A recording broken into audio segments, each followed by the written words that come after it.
I used your method of talking to the memory part to forget to remember to bite your nails. For a 14-year-old boy, this is Lynette. Okay. Talking to a memory part. Well, let's talk about talking to parts, right? I don't mean it necessarily in the sense of parts work with NLP, but you'll cover that as well. We tend to think that hypnosis is something we just do to a person, and that's not the case. Certainly if you're Erickson, you're never doing something to somebody. You're evoking the trance and the phenomena and the changes hypnotically through the language you're using and your attitude of working with them. So you're not actually doing something to them. You're not in a position of control, for example. Thank goodness, because I find that whole concept more to do with therapist ego than helping the client. So we think of it as being, communicating with the person as a whole. Did you know you can just put one hand into hypnosis, one finger into hypnosis, without the client going in? Sounds strange, doesn't it? We normally hypnotize the person. But you can actually just hypnotize the big toe if you really wanted to. You can actually do that. So we talk about parts, and in this particular instance, I'm not sure what you mean when you talk about a memory part, but I'm assuming it's a part of the unconscious mind that's responsible for memory. Just talk to the memory part. So now I'm ignoring the client, I'm ignoring everything else that's going on in the unconscious mind. I'm now only talking to the memory part of you. Yes, you can do this. In the same way, you can just talk to the hand part. And if you really want to have fun with this, what you can do? You can talk to a part of the body. Like recently I had recently I was showing a video on my masterclass, which I'm doing again in December, by the way. Master practitioner, should I say. We had a girl on there who had she came in for various confidence problems, and she was nervous, and one of her legs was shaking.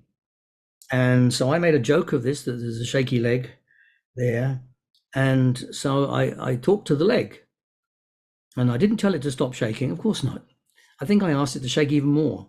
I think so. I can't remember. I said, and then I started talking to the other leg, because she said the other leg was fine. It was relaxed. So I talked to the relaxed leg, and I got the relaxed leg to hypnotize the shaky leg. Think about this. Okay. So there's girl sitting there not sure what to expect. And suddenly there I am talking to her legs and ignoring her completely. And I'm asking the relaxed, comfortable leg to now to teach and hypnotize the shaky leg how to relax. Okay. How can you, if you're a client, how can you resist that? Because you're not telling them to do that yourself. They can't resist you as a therapist. It's their own legs. Okay. And so this is what happened. And then I got both legs to hypnotize her torso, her body. Then I got her to go completely into trance, but it was her hypnotizing herself one limb at a time. Great. And later on in that session, I also got her to come out of hypnosis from the neck up. So her complete body stayed in trance, and she came out of hypnosis from the neck up. Okay. And could look around and could talk.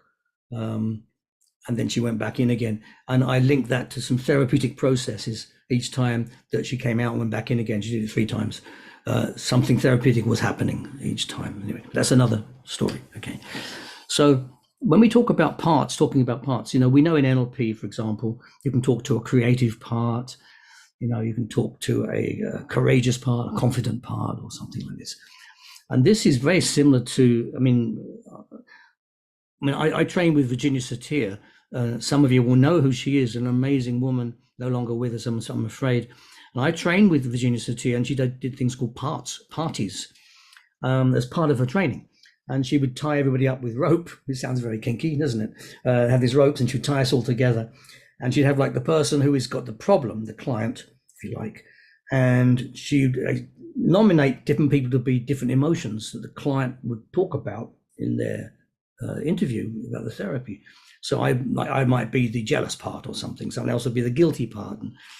And then, so basically she organized it with different lengths of rope, so that as you moved, you'd pull in some other part behind you, thereby illustrating if you like, the cause of that guilt happens because you're jealous or whatever. Things like that. Amazing what they did. And of course, Bandler and Grinder studied her in detail, and they produced the 2-book series, Structure of Magic, wasn't it? And but I know she wasn't very happy about that, that they did that. But anyway, it's another story. So the idea of talking to parts, why not? You know, who are you? Think about yourself. You know, you have a different face you put on to maybe people you love passionately, to a different face you might have to people you love in terms of friendship, to your family or whatever, and different face at work, different face depending on context, different face depending on what you're engaged in terms of a skill, for example. We are multiples. We are, you know, so not multiple personalities, hopefully, but we have this, you know, we are chameleon-like, if you like. So we have these different parts which come to the fore depending on context.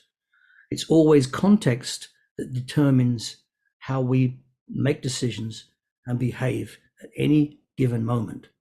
Without the context, we don't know how to make a decision, because we need a context as a reference to our decision making. So we can talk to the parts involved in any particular context.